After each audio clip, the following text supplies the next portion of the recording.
This is Jake Barker with Golden Fox Farms going over some more equipment for our viewers today.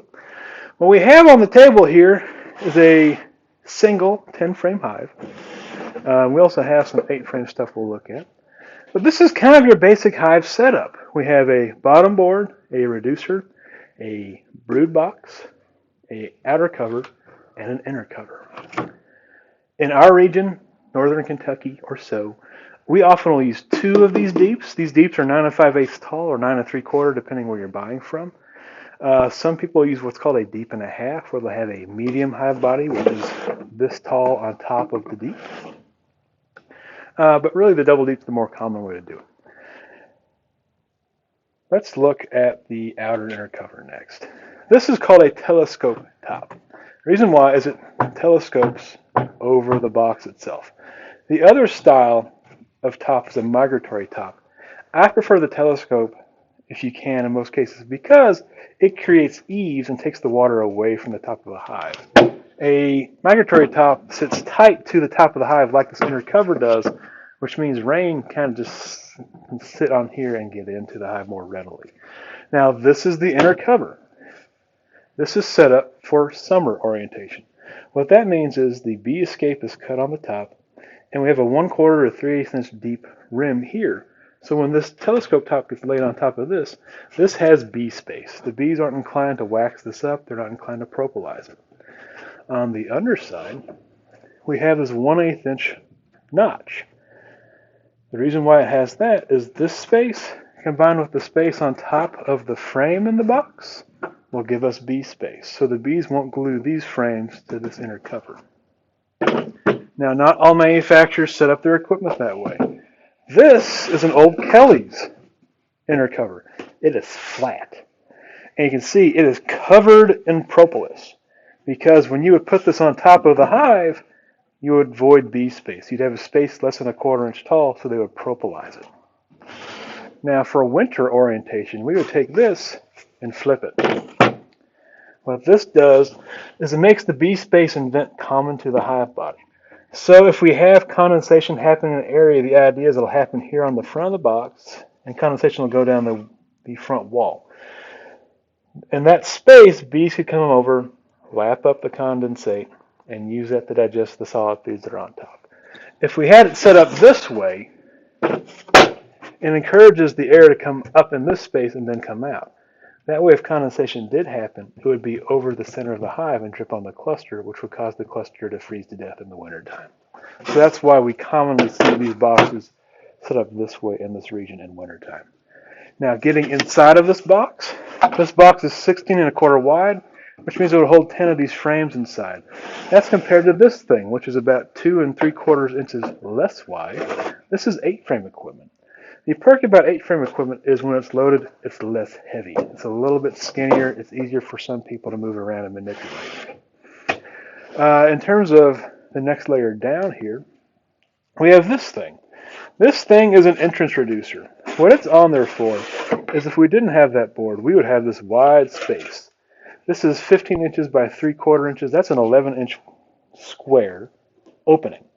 If you look at hives in nature, they will rarely have an opening bigger than 2 square inches. That's a lot bigger than the bees like to have, so we use a reducer. In the wintertime, we tend to reduce them down to a rather small size, or if there's a risk of robbing. This one is a 3/4 by 3/4 hole, or sorry, that's 3/4 by 1 inches, so that's a 3/4 inch square hole for them to come through. Some people use an even smaller size, they'll be just 3/8, just enough room for 2 bees to pass each other. In the spring and summertime, I would orient this bar this way, and that gives me 2 1/8 inches roughly of space, which is about perfect relative to what the bees like to have in nature. So that's the entrance reducer. Underneath that, we have the bottom board. This is a screen bottom board. This is the more common type you'll see in our region. The perks of a screen bottom board is it gives you good ventilation, which is nice to have in the summertime. It also allows varroa to fall off and pass through.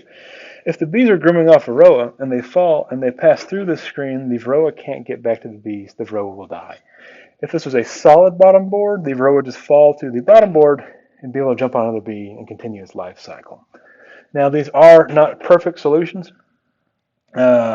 A screen bottom board means underneath the screen, the bees can't access whatever trash falls down there.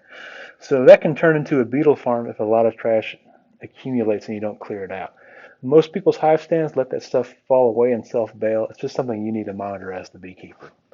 Conversely, a solid bottom board can become somewhat covered in trash as well and tend to rot and mildew. They're kind of nasty things, which is kind of why screen's probably taken over.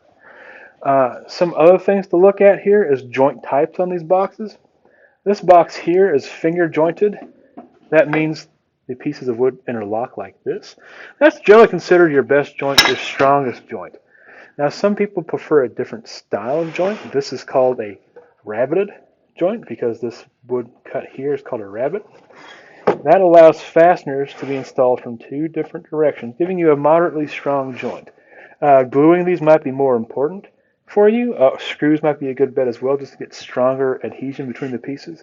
But one of the upsides of this style is we only have that little bit of exposed grain compared to all the exposed end grain on this box. Generally speaking, when rot happens on a box, it's water entering from the exposed end grain going in. So this might be easier to keep lasting.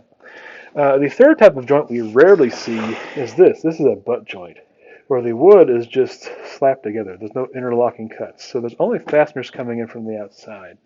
This is a very weak joint. I wouldn't pay for a box set up this way. I will take them when they're free. And I actually did have to repair this box with some of those fancy truss-headed screws to pull it back together and give it strength. It was kind of falling apart. This box was given up by someone that found out beekeeping wasn't for them. You can see all the wax moth damage on these frames. But we can look inside here and we can see some more information about the inside of the box. We can see the bees interact with this surface. This is propolized and gummed up. And that's why we notch the inside surfaces on these boxes. You don't have to do that. That's just a practice I have. The big thing is you don't want to paint these surfaces because you don't want the bees interacting with paint. You don't want them chewing on paint and stuff like that. That said, we do want to paint our boxes because in general they'll last longer. These boxes look particularly bad because these boxes have gone through an autoclave. Not knowing the background on these boxes, I wanted to make sure I wasn't introducing disease into my apiary, so this was actually treated in an autoclave, which is why the paint blistered and bubbled and we have that sap coming out. When you paint these boxes, I use water-based paints. I use Zinsser 123, which is a readily available exterior water-based primer, and there's a bunch of other good ones out there. Just choose something that's name brand. And I use a latex paint for the exterior. I tend to use colors. For brood boxes, anything from orange and up on the color scale. You don't want to use red because bees don't see red, but they do see orange all the way through purple, if you remember Roy G. Biv and your colors of the rainbow. With painting, you do want to paint the tops and the bottoms of these because quite often this is where your rot starts because when you have this mating surface, it has a tendency to hold water on it. So quite often you'll have rot come in at the corners. So you definitely want to paint this stuff. Some people go even further and use soaking treatments like linseed oil, or they'll put wood glue on these egg drains just to clog them up and keep them from absorbing water quite so badly. But that's equipment assembly. Thanks for joining us today.